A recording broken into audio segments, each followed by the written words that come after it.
Alright, so today we're diving into some exciting updates from Google with their Nano Banana 2 AI image generator. Based on what we've seen in sources like Wired and Android Authority. We're going to cover the big improvements in speed and efficiency, how it's stepping up with better world understanding and consistency in images, and then we'll get into the performance benchmarks compared to the older Pro version. It's fascinating how these changes could make AI more accessible and faster for everyone.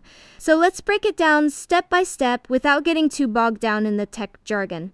Let me think. Jordan, what do you make of this as a starting point? Wait, hold on, Sam. That sounds really intriguing. I've heard about Nano Banana 2 being faster, but I want to make sure I understand the basics first. So, from what you've read in those sources, it's combining things like text rendering and web searching with quicker image generation, right? That's wild, because I remember the original version taking forever for simple tasks, and now it's supposed to be a game changer for daily use. Okay, so let's start with that speed aspect. How exactly is it improving things? And what does that mean for people like me who aren't AI experts? Yeah, absolutely, Jordan. And it's great you're asking, because that's exactly where the sources from API-BI and WaveSpeed OTAI come in. They highlight how Nano Banana 2 is built on this Flash architecture, making it 3 to 5 times faster than the Pro version. So for instance, it can generate images in just 4 to 6 seconds per image, compared to the 10 to 20 seconds we saw before. And some reports even suggest under 2 seconds for standard resolutions. That speed boost isn't just about saving time, it means users can create more images quickly, like the limits mentioned in Lifehacker, where you get up to 100 images a day with a Pro subscription, making it way more practical for things like ad creation or personal projects. Let me think about an analogy. It's like going from a slow dial-up internet to high-speed fiber. Suddenly, what used to feel clunky is now seamless, and that's based on those comparisons in the sources. Oh, that's actually really interesting, Sam. I never thought about it that way, like comparing it to internet speeds, which makes it easier to grasp. But wait, is there any trade-off with this faster speed?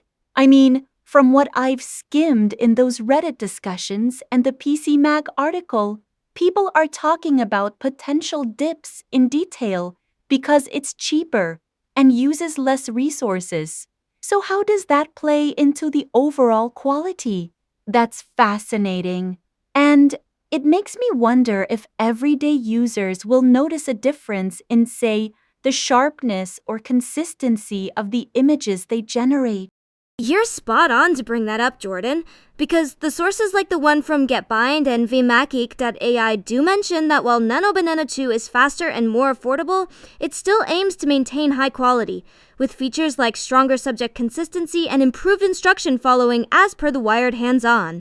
For example, it promises sharper visual details and better handling of prompts, which could mean more reliable outputs even at that quicker pace. I was gonna say, it's not perfect. There might be slight variations in detail compared to Pro, based on those comparisons, but overall, it's a step forward in making AI accessible without sacrificing too much, That's really what makes this update exciting. It's not just about speed, but about balancing it with the enhanced features we've read about. Wait, seriously? So even with the speed gains, it's still keeping up with things like subject consistency. That's wild. And makes me think about how this could change creative workflows. From the Android Authority piece, it sounds like it's got better world understanding, meaning it handles instructions more accurately, right? I love how you're breaking this down, but let's dig deeper into that. How does improved understanding actually work in practice? And are there any challenges we should be aware of, based on the sources? Exactly, Jordan, and diving into that from the Gemini overview and the Google blog, Nano Banana 2 brings enhanced world understanding, which means it can generate images with pro-level reasoning, 4K resolution, and better character consistency, like making sure elements in a scene match up logically. For instance, It improves on following instructions more precisely. So if you're asking for a specific style or detail, it's less likely to mess it up compared to earlier versions. But, the sources don't shy away from potential challenges. While it's great for high-quality outputs, there might be limits in handling really complex prompts, as implied in the comparisons, which could affect accuracy in more nuanced scenarios. Let me think. It's like upgrading from a basic camera to a professional one. More features, but you still need the right skills to get the best result. Oh, that's genuinely helpful, Sam. I mean, that camera analogy really clicks for me, and it's surprising how much better this is getting.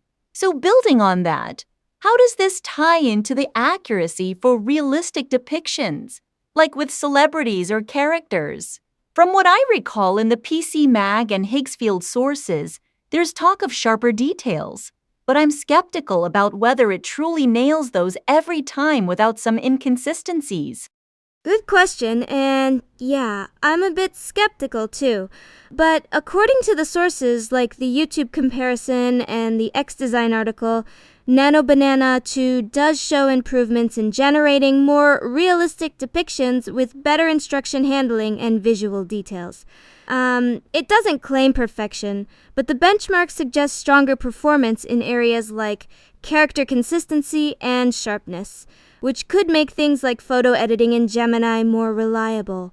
However, we have to acknowledge from the Reddit threads that there might be challenges with complex prompts, potentially leading to less accurate results in edge cases, so it's not a cure-all. That's actually fascinating because it encourages users to experiment within its strengths as per the Lifehacker testing. Wait, no way, that's wild, Sam, because I was expecting more hype. But you're right to point out those challenges based on the sources.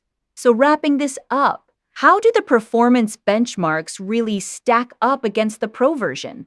And what does that mean for the future? I think that's a key takeaway for listeners who are considering jumping into this. Absolutely, Jordan. And looking at the comprehensive comparisons from sources like TensorArt and Wavespeed.ai, Nano Banana 2 outperforms in speed while holding its own in quality metrics, with things like 4K resolution and better text rendering. The key differences include lower costs and faster generation times, making it more efficient for widespread use, though Pro might still edge out in ultra-detailed scenarios. Overall, it's a solid evolution that could democratize AI image creation, as we've discussed. Let me just say, this is why episodes like this are so fun. We get to unpack these tech advancements and think about their real-world implications. Yeah, that's absolutely eye-opening, Sam. And I appreciate how you've tied it all together from the sources without overhyping it. To sum up, we've covered the speed boosts, enhanced consistency, and benchmark comparisons, showing how Nano Banana 2 is pushing AI forward in practical ways. Thanks for leading us through this. Listeners, if you're as intrigued as I am, check out those sources for more. Can't wait for our next deep dive.